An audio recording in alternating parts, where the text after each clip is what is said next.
Hi everyone, welcome back to Bodhi Tree Buddhism for class number 20 of the Way to Buddhahood. Yes, we've finally made it class number 20.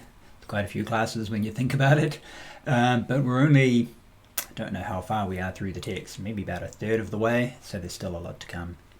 Now today we're continuing with the practices for merit. We've already covered generosity or giving, and also morality, ethics with precepts.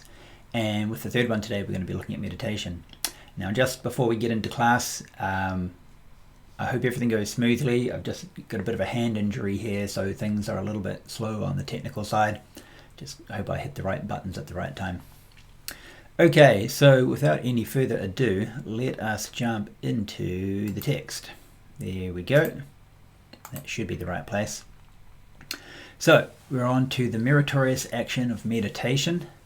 And as I said earlier, because these three practices, right, so generosity, ethics, and meditation as foundations for all five vehicles, so this also includes, the practices just leading to a good human rebirth or a divine rebirth, and setting aside the question of liberation. And the fact that this also, if we look at sort of traditional Buddhist practices, this also includes a lot of lay practice. So lay practice, we'll often have the ultimate goal of liberation or the Bodhisattva path or something like that. But in more practical terms, this would include these three practices as sort of the core.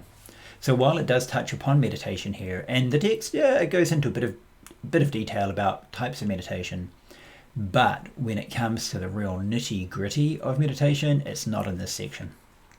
It's in the three vehicles, the practices for the three vehicles. So just to kind of keep that in mind, if you're thinking like, okay, we're going to get into all these details of meditation practice here, you're thinking it's going to probably at least take a few weeks, and nope, we're just doing some basics, and then we'll catch up with the rest of it in due course. Okay, so what do we have here for verse number 53? 娱乐不可着，散乱多众苦，依此诸境界，修定最为乐。Sensual pleasures should not be craved. Scattered confusion leads to much suffering. Based on loving kindness, abide with pure morality. The cultivation of meditation leads to the highest happiness. So it's the first two lines are talking about, this is a kind of it's like a push-pull system of practice. So when you're introducing any kind of practice, you want to encourage people to, do something virtuous. There's a couple of ways of doing it. One way is to it's kind of like carrots and sticks, right? You can on one side sort of say the good things that you get out of doing that practice, but you can also point out like what are the disadvantages of not doing it. And actually a lot of Buddhist teachings combine kind of a bit of both. Now, of course, the carrots and sticks isn't like a person giving you those things. The carrots and the sticks just come about due to the natural laws of karma. But I think you get the idea. So the first two lines here are just sort of pointing out some of the problems that if we don't cultivate the mind, if we don't develop the mind. So, sensual pleasures shouldn't be craved. And one of the reasons for that is just simply scattered confusion leads to much suffering. And now, scattered confusion, sunlight, it's kind of not really a technical term. Kind of in some ways it is. But when we're talking about meditation, it's really just referring to like our ordinary everyday state of mind. Now, a lot of people don't necessarily think that they're scattered and confused, but that's because most people live like that every minute of every day. And if we compare that to the clarity that one gets from practice of meditation, and it's a world of difference. And that kind of scattered confusion, just thoughts coming in the mind, unable to focus and just jumping after things, the idea of like, the monkey just jumping through the trees, grabbing onto whatever he can. He grabs onto a banana, sees another banana, drops the first banana. That's kind of us, basically. We're the banana chasing monkeys. That's us. And so that actually leads to quite a bit of suffering, or we could say just dissatisfaction, right? What would be the classic example of this? Surfing the net. You kind of find something interesting, cute kitten pictures. But ultimately, it's not enough, and we want better kitten pictures, and then we just one thing after another. So therefore, what do? That brings us to the second two lines, right? 以此诸境界, based on loving kindness, abide with pure morality. This is kind of the foundation. One needs what we're translating here is pure morality, so upholding the precepts correctly and properly is a very important foundation for meditation. And again, we'll get into the reasons for this in due course. And also, like, based on loving kindness, engaging in meditation with sort of an altruistic reason. We're not doing it for selfish reasons, I think, is the best way of interpreting this idea here. And that's kind of also useful to point out as well, in that sometimes meditation can be sort of promoted as this sort of selfish thing. You're doing it really for like ego purposes. So it's not for that reason. Then last line, the cultivation of meditation leads to the highest happiness. Now, strictly speaking, the highest happiness in the Buddhist context is liberation itself. Not just a state of meditation, but let's just take this in a relative sense. The point being that the states of meditation are higher, more refined forms of happiness than those that come about from sensual pleasures and a scattered state of mind, which is mentioned at the start of this verse. Okay, so that's the basic idea here. And that's like what I said earlier, this kind of like, on one side it's showing you, if you don't meditate, your mind's just going to be this like scattered, soggy mess, and it's hard to be really happy in that state. But if you get your life together, that's the pure morality, and you set out with a fairly good intention, then you can attain some higher, more refined forms of happiness that come from meditation. Okay, and to be honest, I don't think you need you don't need like superhero bodhisattva flying through the sky levels of meditation to be able to sample at least a more refined sort of happiness. I'm not going to say like the highest, but a more refined form. Okay, we're then on to verse number, hello, yep, okay, that's responding, that's what I wanted. Verse number 54. Here we go. That should actually be 跳摄, not 调摄. 跳摄于三世, 心一境明定, 见离于分别, 苦乐此地尽. So by regulating and maintaining three things, the mind with a single object is known as meditation. Gradually forsaking discursive thought, suffering, then happiness are successively ended. Okay, so this first line here, regulating, maintaining three things, if we actually look at the whole description of this verse by Venerable Inshun, it's kind of interesting. Here's one of really only a few places where he isn't sourcing his basic ideas from Indian Buddhist texts. This actually comes from a Tiantai, so Chinese Buddhism Tiantai tradition, practice of meditation. Now the Tiantai tradition, if you're not that familiar with it, a lot of people, there's a lot of pretty bad introductory texts around there, to be honest, and sort of like, oh, Tiantai, it's all about the Lotus Sutra, it's all about the Lotus Sutra. Yeah, the Lotus Sutra is super important for the Tiantai tradition, this is true. But sorry, I'm going to go off topic again. But often the way in which Chinese Buddhism, classical and modern, is portrayed in Western languages like English is like being super heavily influenced by Japanese Buddhism. And in Japanese Buddhism, the Lotus Sutra, just loomed so massively important for the Tiantai and all the derivative schools. However, if you look at like early Tiantai itself, there's really like two parts to it. One is the meditative side, and the other is more the philosophical side. And the philosophical side, the Lotus Sutra is important, but there's also a huge amount of Madhyamaka in there.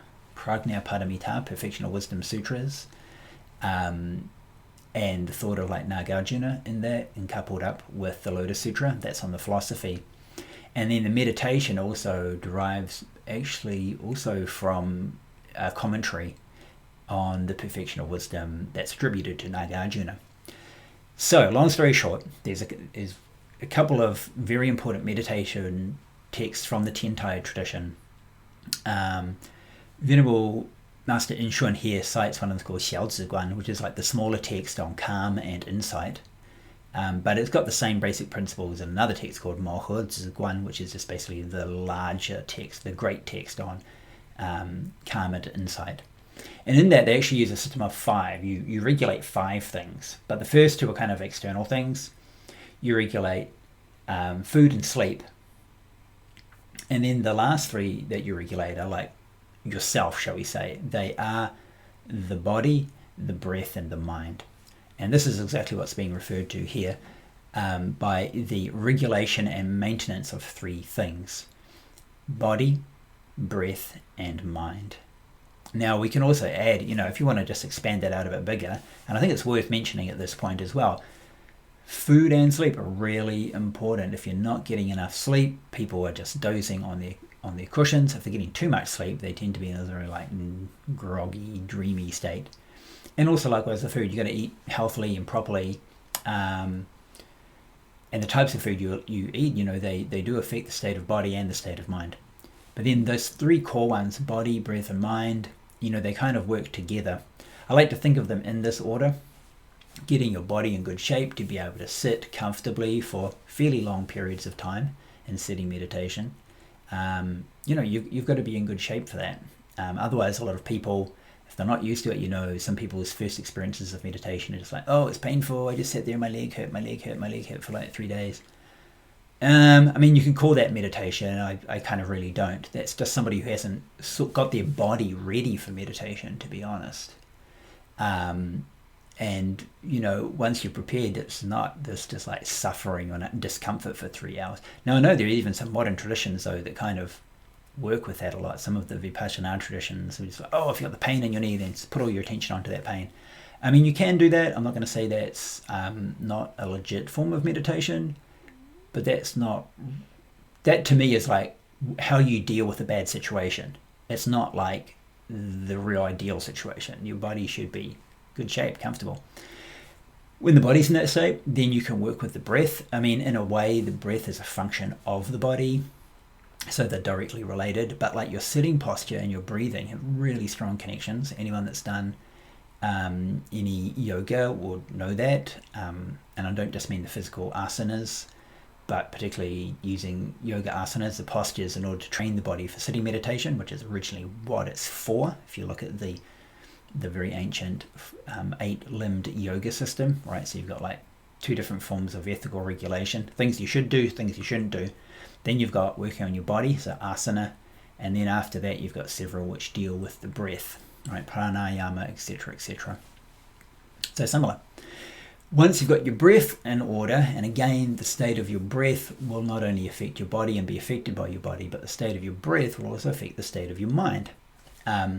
You can breathe in certain ways that will bring about different emotional responses and mental responses, and you can work with that. And if you know how to do that, then these long, slow, deep, full breaths, not holding the breath, but that kind of breathing meditation brings about this very profound, deep relaxation of the physical body, and also brings the mind into very deep states of relaxation as well. And that's the kind of clarity and calm and focus that one needs for it really to be meditation. So, one little line contains a lot of stuff there, right? Regulating and maintaining 3 things: body, breath, and mind. The mind with a single object is known as meditation. Now this line here, the Xini Jing Ming Ding, is almost like a Buddhist classical textbook definition of the term samadhi. All right, so you've probably heard this term samadhi before. Now, would later in Buddhist tradition, and it's not an exclusively Buddhist term, have all sorts of other connotations about some very interesting meditative states, but principally it's originally just like the single focused mind. The term Xin Yi Jing, the mind with a single object, the term in Sanskrit is basically Chitta Eka Agrata.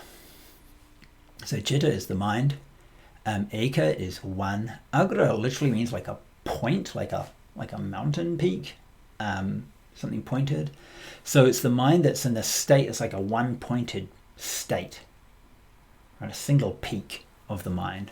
So we can kind of understand this to be like a mind with a single object rather than the mind that's scattered and is bouncing around and crazy cat pictures, crazy dog pictures. You know, the internet surfing mind, the antithesis of samadhi, right? So we get to that state of a single pointed mind through regulation and maintenance of body, breath, and mind. And you could say like your whole lifestyle, really. Now, once one is in that state, what happens? So gradually forsaking discursive thought, there's like, the Buddhist descriptions of meditative states are very rich. There are, and we're going to see, you can see this on the bottom of the screen, right? 2 perspectives on the 4 dhyanas. You go through from a regular state of mind, you go into the first dhyana, second, third, fourth dhyana. Each of these in turns has like descriptions of the sorts of qualities that they have.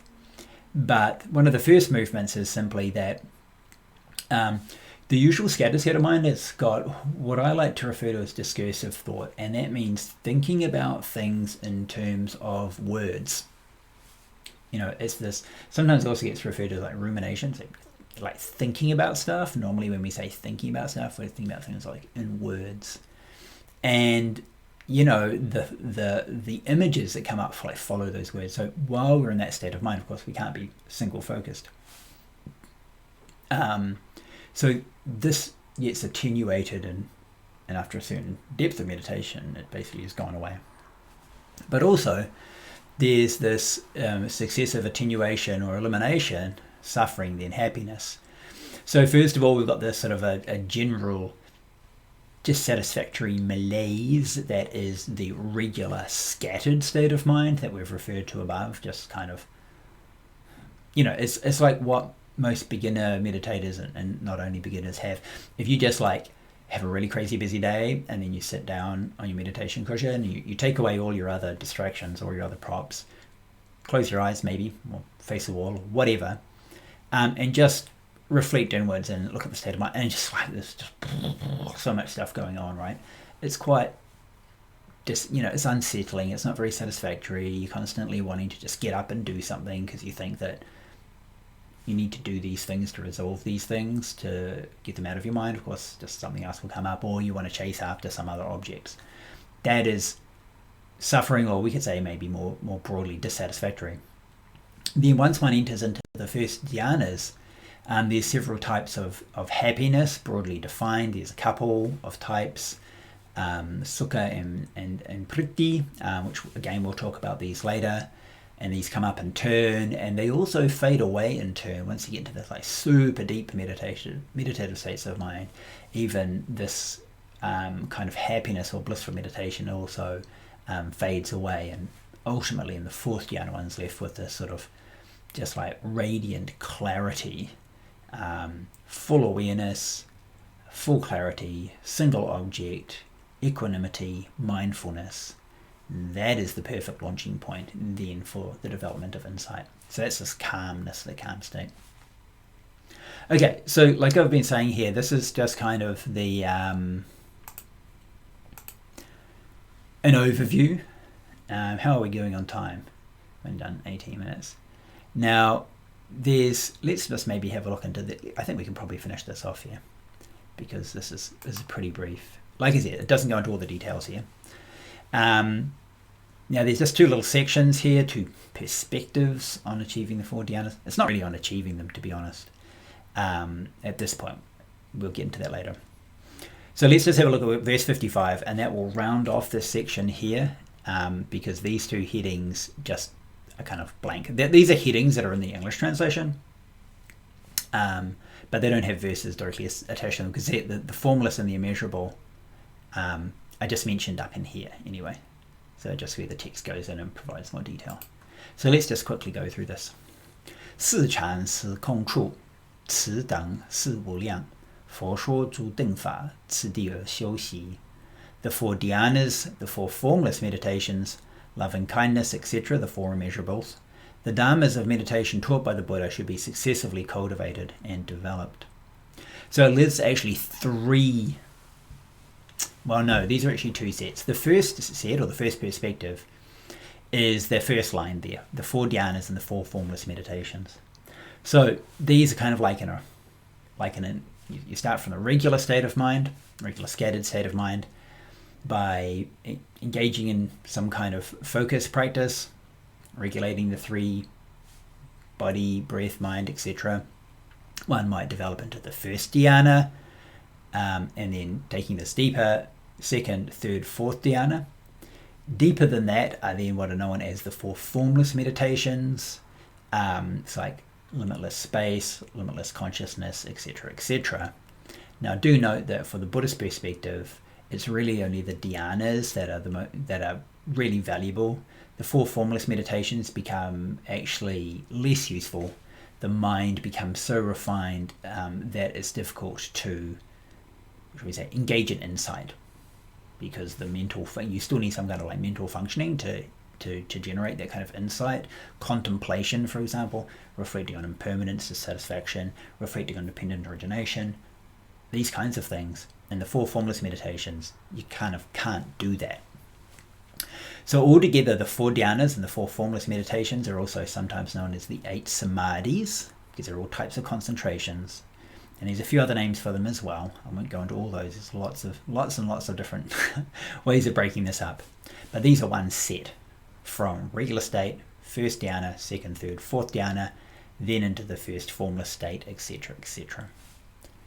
Now, it's also just to note at this point, liberation is not when you go through. A lot of people have this kind of mistake, and I think particularly people that have had some contact with maybe Hindu traditions. They think that you start like here at regular state, you go first, second, third, fourth, formless state, and then the next one above that is like nirvana or liberation. No. This is not the Buddhist view. That's kind of how it works in the yoga system. You go through the 8 limbs, and also it's kind of how it works in like Jainism and many other, shall we say, Hindu traditions do that. You kind of and then the top one is liberation or nirvana or whatever you want to call it. Not for Buddhism. And in fact, the liberation's like this whole other thing. So you generate your calmness here, and then at any point really you can engage in insight to attain liberation. Ideally you want to do that at the 4th dhyana, but you can kind of probably do it anywhere. And this is a bit of a matter of debate. But main point is, liberation isn't like the top of this. It's a different thing altogether, okay? Just want to emphasize that. Okay, then the second perspective, the second group is 慈等四无量, loving kindness, etc., the 4 immeasurables. So there's another group of practices known as the 4 immeasurable states of mind, or sometimes also known as the 4 Brahma Viharas, so the 4 divine abidings. So the Brahma, yes, is like the god Brahma, is one of the gods in the form realms. And the reason why it's these practices here are named after these divine beings is that in general many of these divine beings are there because they have developed these emotions. So what are the 4? First one's loving kindness. In Sanskrit that's Maitri, but better known in Pali as Metta. The second one is compassion, Karuna. The third one is sympathetic joy or appreciative joy, Mudita. And the fourth one is equanimity, Upeksha. Now, there is a reason for the 4 to be in that order, just very briefly. Loving kindness is basically the wish for happiness for others, wanting others to be happy, including oneself. Compassion is the wish to relieve others and oneself of suffering, right? So these two go together, loving kindness, compassion. You want them to be happy, and you also want them to be free of suffering. Mudita, so appreciative joy, is actually a good remedy for jealousy, because it sees that when others have happiness, that you can be happy for them and with them rather than being jealous, right? This is actually quite important as well, right? I mean, you say, loving kindness, I want you to be happy. Like, well, I'm already happy. Something really, wonderful happened to me. And you're like, It's like, no, like, you're already happy? That's wonderful. I'm happy for you too. It's a good thing. Get rid of jealousy. And then the last one, upeksha, equanimity, this is really quite a bit more subtle, because it also understands that even if we have the intention of wanting others to be happy and we want to free others from suffering, that's not up to us to decide. We can't, what can happen is if we get like compassion that sort of takes the world on our shoulders, like, I've got to save the world, and if the world then doesn't get saved, we blame ourselves, we feel bad about ourselves, but in the end, you can want to save the world. It's just far beyond any individual's power. I mean, there's things that's like beyond the collective power of thousands or millions of people. You've also got to accept that there are certain processes that are in effect and in operation that have been building up for thousands and millions and billions of years, or thousands and billions of lifetimes. Living beings have their karma, and we can influence them. We can encourage them to act in certain ways that will strengthen good things happening to them, and encourage them to act or refrain from certain things that will mean that bad things are less likely to happen to them. But sometimes those forces are amazingly strong. So in the end, you still need to have this like equanimity. I want you to be happy. I don't want you to suffer. But I also need to know that ultimately you and everyone else and me, we have to deal with our own karma and our own consequences. So this is then the second group. The first one is this like run of all these samadhis, and then the next one is loving kindness, compassion, appreciative joy, and equanimity. Last two lines, kind of a bit of a summary. The Dharma is a meditation taught by the Buddha. So Dharma is a meditation just mean basically the meditative practices here. Right? So remember, the word Dharma has lots of different meanings. Here at Tingfa, it means meditative practices. Should be successfully cultivated and developed. So there's many different sets, and really as practitioners ideally we need to practice more. Though this, of course, kind of also depends on our motivation. If again we're just looking for our own benefit, then you just need to work out what practices directly work for you. And of course that will change in different times, different circumstances. But if you want to be a teacher of others, then you need to have quite a bit more broad experience. I think I've mentioned this before, right? The difference between just practicing Dharma for oneself, where you just basically need to know what works for you and what you need, is quite different from if you want to walk the Bodhisattva path and teach others. You need to know lots of things that might not work for you, or might even kind of almost be like distasteful for you, but work for other people. So, just like a doctor needs to know all sorts of types of medicine, even though they themselves might only, might be very healthy and might not need those. You still need to know what the medicines are, what the treatments are, and how to apply them. Okay, so that's a little, I think we kind of wrap up at that point there, right? Basically, that brings us to the end of this little section here on the 3 meritorious practices. So just again, a little reminder. Generosity is like foundational, and it's one of the easiest as well. We almost all have something that we can share with others and give to others, and don't overlook even a small gift. The second one is our ethical practice, and that is not just, our own behavior, because us acting in ethical and moral ways totally affects other people as well, right? Some people around you just feel safe around them and secure around them, and it's often because they've got that foundation. This person is not going to harm me. I can trust this person. This person has goodwill. And then there's other people that are just like, don't know why, but don't trust them, don't feel safe. This comes down to ethics. So ethics is also something that's sort of beneficial, value to other people. And then the third one, last but not least, meditation, developing the mind, refining the mind. And that in turn, all 3 of these in turn are going to also develop up into the path for liberation as well. At this point, we're just talking about for happy life, happy future lives, but they are also important foundations for the higher aspirations of liberation and even the Bodhisattva path.